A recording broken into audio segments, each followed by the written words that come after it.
Bienvenido a Hackeando la Salud, un lugar donde discutimos ciencia y herramientas basadas en ciencia para optimizar la salud y el rendimiento en el día a día. En este episodio vamos a hacer una pequeña revisión, entre comillas, sobre la cúrcuma y qué rol tiene, digamos, en afecciones de la piel o qué papel juega en condiciones donde la piel es afectada por cualquier tipo de síntoma, ¿vale? Durante este capítulo vamos a hablar de todo. Vamos a hablar de qué es la cúrcuma, vamos a hablar de su biodisponibilidad, vamos a hablar también sobre cómo podemos o cómo se puede, en el caso de que sea pertinente, implementar la cúrcuma en diferentes composiciones, por diferentes vías, etcétera, etcétera. Vamos a hablar de la seguridad del uso de cúrcuma, vamos a hablar también en diferentes patologías muy típicas, como por ejemplo la psoriasis o como por ejemplo la dermatitis atópica.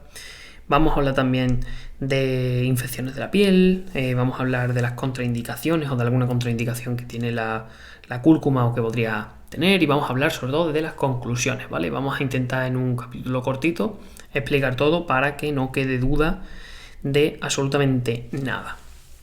Así que bueno, empezamos para no darle mucha vuelta a todo este tema. Como bien conoceréis, el mundo de las alteraciones de la piel está bastante extendido. Muchísimas personas cursan con alteraciones en la piel, ya sea de origen inflamatorio local, enrojecimiento, picor, escozor, escamamiento, etcétera, etcétera. Y es un tema relevante a nivel de salud para gran parte de la población. Antes de nada tenemos que saber y tenemos que interiorizar que la cúrcuma es una planta de nombre científico Curcuma longa, que es utilizado normalmente en cocina como colorante alimentario, como colorante amarillo, y que el principio activo de la cúrcuma es la curcumina, ¿vale? Todos los estudios de investigación e intervención lo que analizan es el rol de la curcumina. Esto es importante entenderlo, porque si veis un suplemento que diga que tiene 500 miligramos de cúrcuma, a lo mejor el porcentaje de curcuminoides o de curcumina es muy pequeño, por lo cual la calidad del suplemento no va a variar de la dosis de cúrcuma, sino de la dosis del principio activo, ¿vale? De los curcuminoides o de la curcumina en concreto, ¿vale? Importante este punto. Por lo cual hay algunos desafíos a nivel clínico, sobre todo si se quiere utilizar para este fin, para interpretar o para conseguir un suplemento o una formulación de cúrcuma que sea realmente positiva para el sujeto que queramos implementarlo, ¿no? El principal desafío de esta molécula, de la cúrcuma, o de los curcuminoides procedentes de la cúrcuma, es la biodisponibilidad. ¿Qué quiere decir esto? Que dependiendo de, digamos, qué queramos suplementar, pues va a tener una mayor absorción o una menor absorción. La biodisponibilidad, digamos, es la cantidad total o el concepto que define qué porcentaje del producto o qué porcentaje del suplemento vamos a acabar introduciendo en el torrente sanguíneo, ¿vale? Por lo cual el hándicap de esta cúrcuma es que la absorción es normalmente bastante limitada. Se calcula que aproximadamente se absorbe un 60% de la cúrcuma del total que ingiramos o que administremos, ¿vale? Por lo cual esto ocurre porque la cúrcuma tiene una baja solubilidad en agua, es una molécula lipofílica, es decir, que se mueve mejor en entornos grasos, y porque tiene baja estabilidad. Y también otros desafíos que ahora vamos a contar. Y otros que no se suelen tener en cuenta. Por ejemplo, hay microorganismos como por ejemplo el E. coli, el famoso E. coli, que por cierto E. coli hay cepas que son patógenas y hay cepas que son inmunomoduladoras, por lo cual no hay que ponerle la etiqueta de microorganismo nocivo, por favor, ¿vale? Pero algunas cepas de E. coli tienen la capacidad de sintetizar una enzima que la denominamos curcumina reductasa. Recordad que las enzimas son como tijeras que cortan moléculas, y que esta enzima es capaz de modificar los curcuminoides produciendo otros metabolitos diferentes que reducen muchísimo su acción biológica positiva y además aumentan muchísimo la velocidad de eliminación en el organismo. Por tanto, imaginaros, si se junta el factor de que solamente se absorbe el 60% del total del producto, más que hay un sobrecrecimiento de estas cepas de E. coli que modifiquen la curcumina en intestino delgado e intestino grueso, al final el torrente sanguíneo no llega a prácticamente nada, o lo que llega son metabolitos de la curcumina que son prácticamente inactivos, por lo cual es importante saber en qué sujetos implementar estas estrategias o no. Por lo cual hay varias formas de administración de la cúrcuma, ¿vale? Tenemos la más conocida, que es la vía oral, a partir de suplementos. Tenemos también la vía intravenosa, muy relevante, en situaciones graves o en situaciones que requieren hospitalización.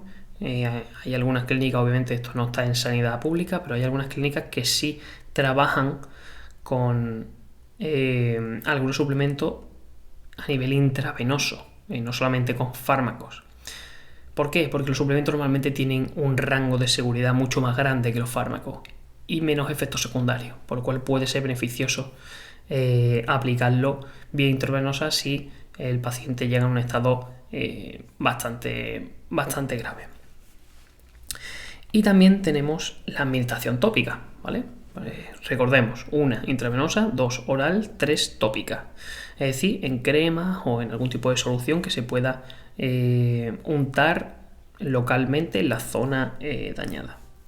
¿Cuáles son las mejores formulaciones para cada tipo de administración? Bien, para la intravenosa y para la oral se han visto que las fórmulas liposomadas son las que quizás consiguen que pase un mayor número de principios activos, de curcuminoides al torrente sanguíneo. ¿Esto quiere decir? Las fórmulas liposomadas son una estrategia farmacológica o una estrategia de tecnología del suplemento en concreto que introduce el principio activo en una especie de micela, en una especie de esfera fosfolipídica muy pequeña que es capaz de atravesar las barreras físicas que tenemos, tanto las barreras de la piel como las barreras del intestino, sin que tenga que ser activado ningún tipo de receptor.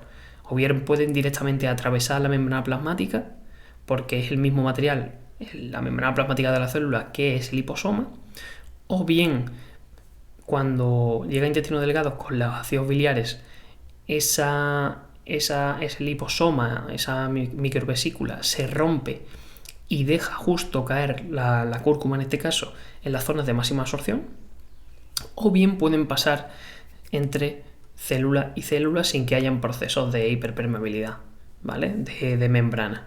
Por lo cual aumenta muchísimo la absorción de la cúrcuma. Es la formulación más parecida a intravenoso.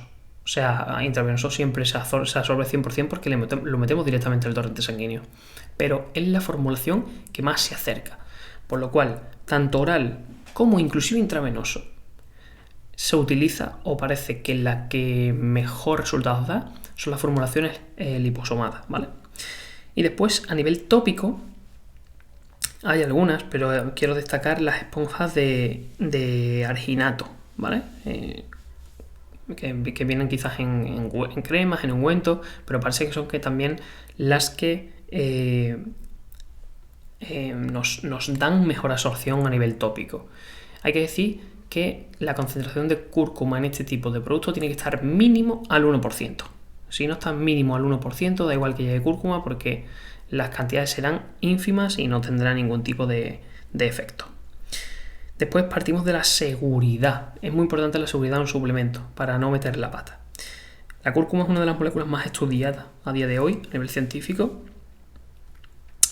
y entre 500 y 800 miligramos al día, vía oral, durante 3 meses, Es decir, desde medio gramo a 8 gramos al día durante 3 meses no se datan eventos toxicológicos, ¿vale? Si se plantea la utilización intravenosa, no voy a decir por aquí dosis, obviamente, que se mide en el artículo que voy a poner en la descripción y que obviamente se analice la bibliografía completa, porque eso ya es una intervención mucho más seria y hay que tener otras cosas en cuenta. Bien, vamos a ir con enfermedades concretas. Por ejemplo, la psoriasis, ¿vale? La psoriasis es una enfermedad que afecta en torno a un 3% de la población. Es muy llamativa porque se escaman los codos y se escaman muchas partes del cuerpo de forma bastante agresiva.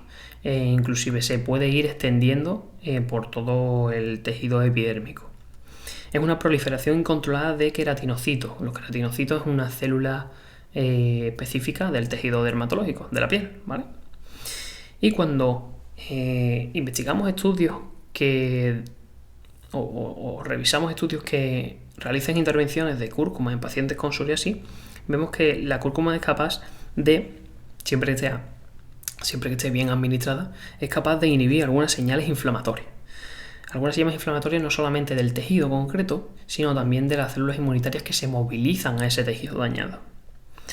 En estos casos, parecen ser efectivos los geles de curcumina como mínimo, como hemos dicho antes, al 1%. Y a nivel oral parece que 40 miligramos por kilo de peso, que habría que calcularlo en cada sujeto, durante 20 días redujo marcadores de inflamación y síntomas en sujetos psoriásicos, ¿vale? Tenéis dos alternativas, o dejamos dos alternativas para otra estrategia más contra la psoriasis. Si pasamos a dermatitis atópica, también vemos que estas formulaciones a nivel tópica con 1% de cúrcuma ayudan al síntoma de forma frecuente. Normalmente estas intervenciones se hacen mínimo durante un mes. Y se alargan en el tiempo. De hecho, hay estudios, quizá no de la cúrcuma, pero sí de otros suplementos que pueden ser un apoyo en este tipo de patologías, que se suelen inclusive alargar 3 y 5 años, ¿vale? Estaríamos hablando de que el tiempo será muy condicional a cómo esté el sujeto y a cómo responda a la estrategia, ¿vale? Lo más típico, y lo que todo el mundo quizás pasamos alguna vez, es una infección en la piel. Es un proceso de infección en la piel donde algunos microorganismos consiguen sobrecrecer y de manera secundaria dañan al tejido epidérmico. Aquí ocurre una cosa. Aquí ocurre que cada vez existe una mayor resistencia a los antibióticos. Normalmente los tratamientos que se hacen en afecciones de la piel son antifúngicos, son antibacterianos, son obviamente antibióticos, y cada vez hay más cepas, sobre todo en la piel, que son resistentes a este tipo de moléculas. Por lo cual es necesario que veamos otras alternativas o que veamos tratamientos complementarios a los antibióticos para ayudar a resolver estas condiciones de daño en la piel.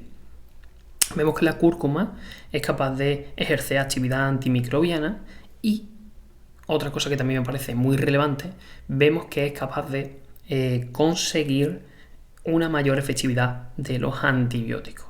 Pero cuidado aquí, porque normalmente que hablamos de suplementos parece que todo es bueno, pero cuando hablamos de dosis altas en pacientes que tienen alteraciones hepáticas, puede no estar indicado, o al menos el profesional que acompañe la terapia debería de hacer un monitoreo exclusivo sobre parámetros hepáticos e ir haciendo una intervención progresiva de menos a más, bajo mi punto de vista. Además, parece que la cúrcuma altera la membrana celular de las bacterias, promoviendo que, por ejemplo, los antibióticos hagan diana y no tengan esta dificultad en las cepas que sean resistentes a las moléculas antibióticas. Y además parece que es capaz de inhibir el crecimiento fúngico en diferentes tejidos epidérmicos, por lo cual les parece ser también una buena opción para acompañar los típicos abordajes que se suelen hacer, por ejemplo, en acné, en dermatitis atópica, en psoriasis, como hemos comentado, y en algunas otras alteraciones epidérmicas. Como conclusión, y sin alargarme mucho, vemos que la cúrcuma es quizá una de las moléculas más investigadas dentro del mundo de los suplementos. Para nosotros los sanitarios, los clínicos, supone una herramienta bastante útil siempre y cuando se tengan en consideración todos los aspectos que hemos visto en este episodio para elegir un buen suplemento. Por cierto, la mejor patente de cúrcuma es Meriva, no la he dicho con V, Meriva. Las patentes sirven para que nos aseguren que la cantidad que pone en el etiquetado, la pureza de esa cúrcuma, sean las idílicas, porque hay muchas cúrcumas que vienen infradosificadas en relación a lo que pone en la etiqueta. Y además hay que tener cuidado porque se ha visto mucha contaminación por plomo en suplementos de cúrcuma, por lo cual si se van a administrar a largo plazo puede suponer un riesgo para la salud. Por eso hay muchos matices, muchos pequeños matices que hay que tener como sanitario, como clínico, para poder recomendar una intervención con cúrcuma y que sea realmente eficiente y que el paciente no esté tirando el dinero a la basura. Por tanto, aunque sea a nivel científico una herramienta muy útil, hay que tener cuidado, obviamente. Si no eres profesional de la salud, nunca te recomendaría que te comprases cúrcuma, nunca, sino que lo preguntases y vieses tu caso particular, porque quizá, imagínate, los 30, 40, 50 euros que te puedes gastar comprándote una cúrcuma medianamente decente, te los puedes invertir en otro aspecto que en tu caso tenga mayor efectividad que un suplemento. No olvidemos que los suplementos son un apoyo cuando los puntos básicos de la salud se están haciendo muy bien. Y bajo mi experiencia personal y bajo mi experiencia clínica, la mayoría de las personas no tienen problemas con los suplementos, sino que tienen problemas con su estilo de vida. Por lo cual es importante saber poner cada cosa donde toca. Y obvio, por terminar este episodio, creo que es relevante que se entienda o que se comprenda que nada por sí solo es una molécula milagro. O sea, la cúrcuma no es una molécula milagro, es un extracto más de una planta que parece tener un efecto antiinflamatorio y antioxidante bastante potente, que tiene menos efectos secundarios que otros antiinflamatorios no esteroideos, como por ejemplo ibuprofeno. Y tenemos que tener en consideración que son estrategias clínicas que tienen que ser aplicadas por profesionales que estén actualizados en el campo y no una opción de pues voy a utilizar esto porque me he enterado que tiene beneficios. Muy importante. Así que nada, espero que te haya gustado este episodio. Nos vemos mañana. Si tienes dudas, como siempre, las podemos comentar por redes sociales. Y nada, te deseo un genial día.